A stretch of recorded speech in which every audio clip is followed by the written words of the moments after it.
Okay, let's go. आप सभी को मेरा नमस्कार। आज फिर मैं टॉपिक लेकर के आया हूं रॉबर्ट क्लाइव की। रॉबर्ट क्लाइव के बारे में पूरा वीडियो ध्यान से देखिएगा, गारंटी है सब कुछ समझ में आएगा। रॉबर्ट क्लाइव जो भारत में ब्रिटिश साम्राज्य का संस्थापक है, 1764 में, कब? 1764 में बक्सर का युद्ध हुआ, बक्सर का युद्ध।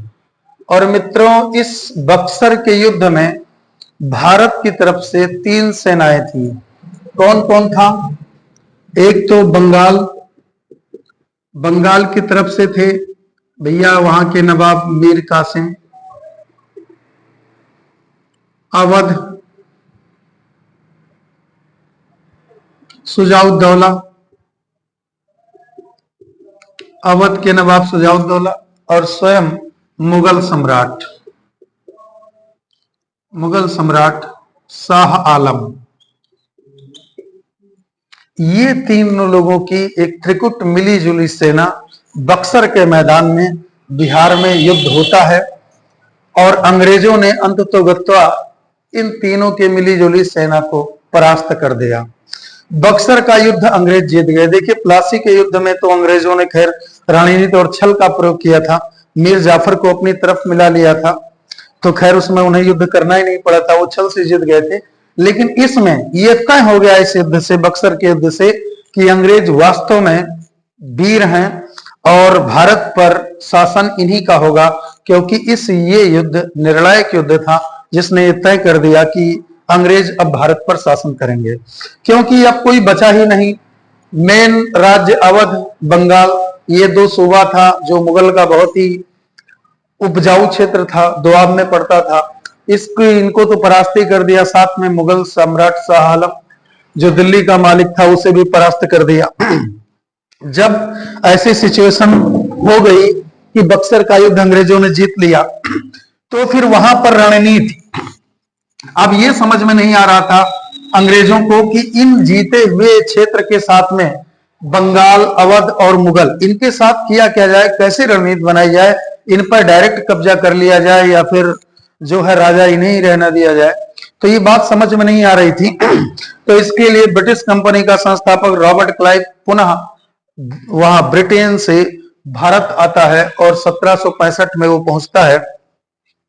तो जब इसके बाद में, इस युद्ध के बाद में रॉबर्ट क्लाइव आया, तो उसने एक संधि की, उसको कहते हैं इलाहाबाद की संधि।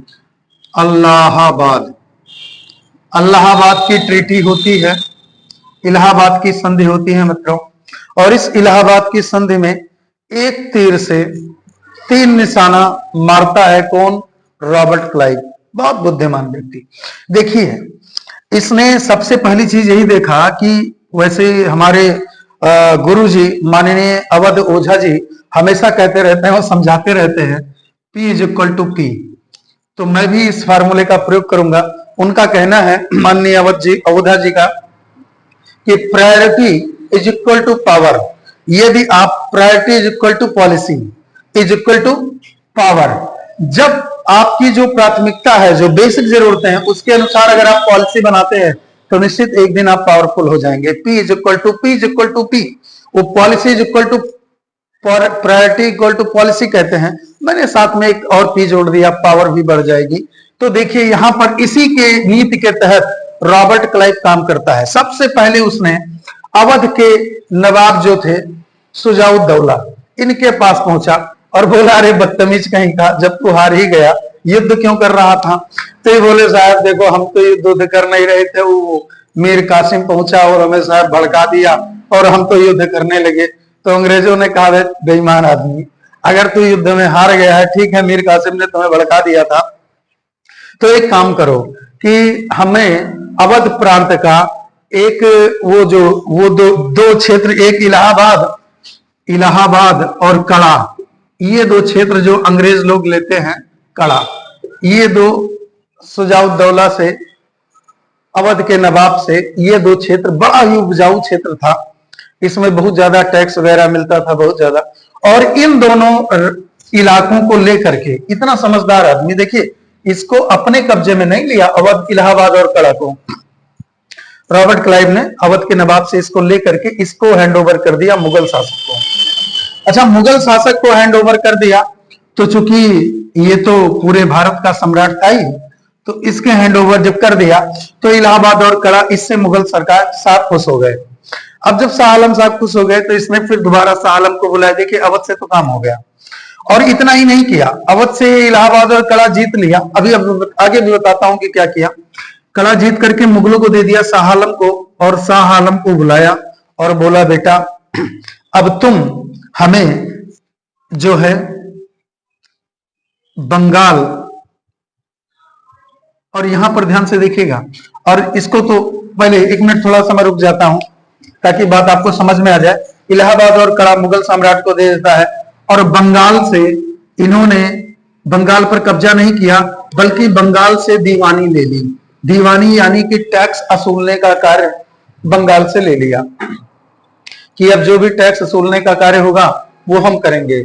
लेकिन यहाँ पर द्वैध शासन चला रहा है रॉबर्ट क्लाइव। यहाँ का, इस बंगाल का जो राजा होगा, जो नवाब होगा, वो कौन होगा? मीर जाफर को फिर से बनाना चाहता है, क्योंकि मीर जाफर पहले राजा थे, उनको हटाकर मीर कासिम को बनाया था। तो मीर कासिम ने तो ये अवध और मुगल बादशाह को बुलाकर बक्सर की लड़ाई अंग्रेजों से करते हैं। तो राजा कौन था? राजा ये अंग्रेज पुनः बनाना चाहते थे मीर जाफर को। तो मीर जाफर तो राजा बनने से इतना तंग आ गया था मित्रों, कि मीर जाफर ने कहा मैं आत्महत्या कर लूंगा, लेकिन मैं इन अंग्रेजों के द्वारा बनाई गई कठपुतली बनकर राजा नहीं बनूंगा। और अंततोगत्वा होता भी यही है कि आत्महत्या कर लेता है, लेकिन राजा नहीं बनता है। अब आप देख लीजिए कि किसकी क्या स्थिति होती है। खैर, तो बंगाल की दीवानी अंग्रेजों के पास आ गई। अवध से इलाहाबाद और कड़ा लेकर के मुगलों को दे दिया, और मुगल शासक शाह आलम से 3 प्रदेश की दीवानी बंगाल की तो प्राप्ति कर ली थी, बिहार और उड़ीसा की भी इन्होंने दीवानी प्राप्त कर ली। बंगाल, बिहार, उड़ीसा की दीवानी ने प्राप्त हो गई मुगल सम्राट से। अब आप देखिए, ये डायरेक्ट इन्होंने अगर चाहते अंग्रेज लोग तो डायरेक्ट भी इस बिहार और उड़ीसा पर और बंगाल पर कब्जा कर सकते थे, लेकिन इन्होंने ये दीवानी मुगल सम्राट से ली कि ताकि कल के दिन कोई भी ये अंगुली ना उठा पाए कि तुमने जबरदस्ती कब्जा किया है, बल्कि मुगल सम्राट से लेकर के इन्होंने इस स्थानांतरण को वैध बना दिया, कानूनी रूप से वैध हो गया, क्योंकि मुगल सम्राट आपको बंगाल, बिहार और उड़ीसा की दीवानी दे रहा है। अतः तो ये इसकी सूझबूझ थी कि रियासत तो बंगाल, बिहार, उड़ीसा के लिए ही लेता है, जो सबसे उपजाऊ क्षेत्र था, और अवध के नवाब को वहां पर रहने देता है, इस वजह से क्योंकि अवध को एक बफर जोन बनाना था, क्योंकि अफगानी हमला कर रहे थे। तो अफगानियों और मराठों से बचने के लिए अवध को उसने एक बफर जोन बना दिया था, और इनसे सहायक संधि कर ली। सहायक संधि अवध से क्या की? सहायक संधि। अब सहायक संधि में 2 बातें होती थी। सहायक संधि में पहली चीज तो ये होती थी कि सेना जो होगी, 2 चीजें होती हैं सहायक संधि में। एक जो सेना होगी वो अंग्रेजों की होगी, यानी कि सेना, अवध का नवाब स्वयं की सेना नहीं रख सकता, बल्कि अंग्रेजों की सेना रखेगा, और पेमेंट अवध का नवाब अंग्रेजों को करेगा, अंग्रेज फिर अपनी सेना को पेमेंट करेंगे। यानी कि सुरक्षा अंग्रेजों की सेना करेगी और पेमेंट अवध का नवाब देगा, और सेना होगी, जनरल कर्नल होंगे अंग्रेजों के।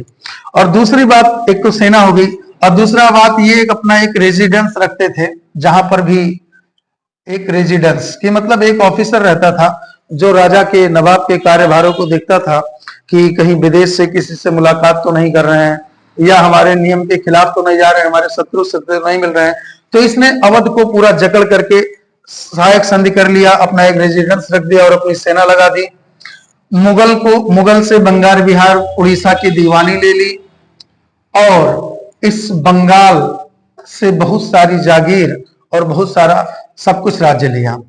और इसको, जो मुगल सम्राट था, इसको रॉबर्ट क्लाइव ने पेंशनर बना दिया, और कहा कि अब तू राजा नहीं रहेगा, बल्कि पेंशनर बन करके रहेगा, क्योंकि अब तेरे इस इलाके पर कब्जा हमने कर लिया है, ये मेरा देखना होगा, और तुम राजा रहोगे। पेंशनर का मतलब राजा तो आप रहोगे, ऐसा नहीं है कि मुगल सम्राट को राजा के पद से हटा दिया, क्योंकि रॉबर्ट क्लाइव बहुत चतुर था। वो जानता था कि अगर मुगल सम्राट को हमने हटा दिया और खुद कुर्सी पर बैठ गए, तो भारत के जो अन्य राजा हैं वो हमसे युद्ध के लिए तैयार हो जाएंगे, अतः उसने कहा कि आप राजा रहेंगे लेकिन सिर्फ नाम मात्र के राजा रहेंगे, आप जनता की व्यवस्था को देखेंगे, पैसे और शक्ति का कार्य हम करेंगे, बाकी मैनेजमेंट देख रेख का कार्य आप करेंगे। तो इस तरह से मुगल शासक मात्र पेंशनर बनकर रह जाता है। रॉबर्ट क्लाइव की कठपुतली। अवध की सहायक संधि करके अपनी सेना लगा दी कि ताकि कोई आक्रमण करेगा, बंगाल बिहार तक पहुंचना चाहेगा तो अवध से होकर आएगा, तो वहीं पर हम उसका सामना कर लेंगे। और इस तरीके से तो ये इसका होता है। तो एक तो ये रणनीति है, इसी के लिए रॉबर्ट क्लाइव को भारत में बुलाया गया था। और दूसरी बात ये है कि अब आप देखिए कि मीर जाफर के बारे में तो बता ही दिया कि मीर जाफर तो राजा बनने को तैयार ही नहीं था। तो अब अगर आप देखें तो कुल मिलाकर के ये बात समझ में आ गई होगी। अब मैं यहां पर फाइनली डिसीजन देता हूं कि रॉबर्ट क्लाइव ने हिंदुस्तान में इन तीनों स्टेट के साथ क्या क्या किया। देखिए 3 स्टेट है। एक तो